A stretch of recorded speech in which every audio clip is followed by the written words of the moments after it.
Yeah, I wanted to touch on a tiny bit about. So I was researching a few studies just in regards to anxiety and depression, and the first thing you come across is like in the Western world we have incredibly high amounts of both of those things. Totally. But is that a symptom of us being in the Western world, or is it just a symptom of us having the ability to diagnose all those things in the Western world comparatively to everything else? Yeah, well, I'm no expert on cross-cultural psychology, so it's hard for me to speak to that. Sure. But, I do think that,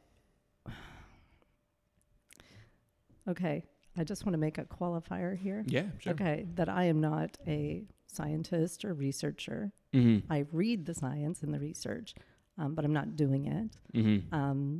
I don't think of myself as an expert necessarily on, any specific topic. But I have been sitting in the room with a lot of people for a long time, right? So I guess the comments I'm going to make are based on that, Sure. right? On my experience as a psychotherapist that's been in the field for 25 years. Mm-hmm. Is that fair enough? Absolutely. Okay. Yeah. I think that we tend to want to put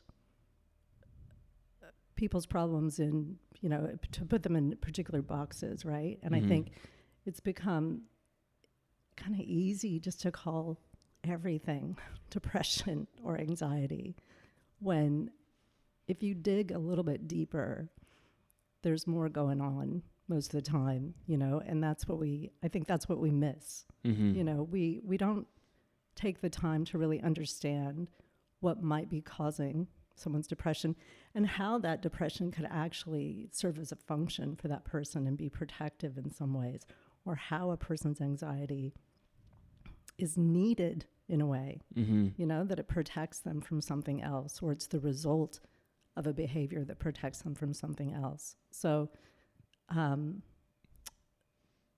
think we just have to dig a little bit deeper.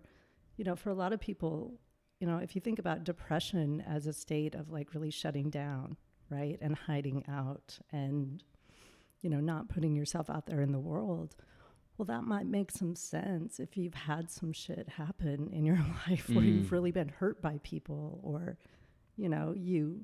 you push yourself too hard that your body just goes, no, stop. Yeah, right? So I think that's how I view it in my practice, is I try to understand it in terms of like it making sense for the person at this moment in time, rather than just seeing it as a cluster of symptoms that need to be treated.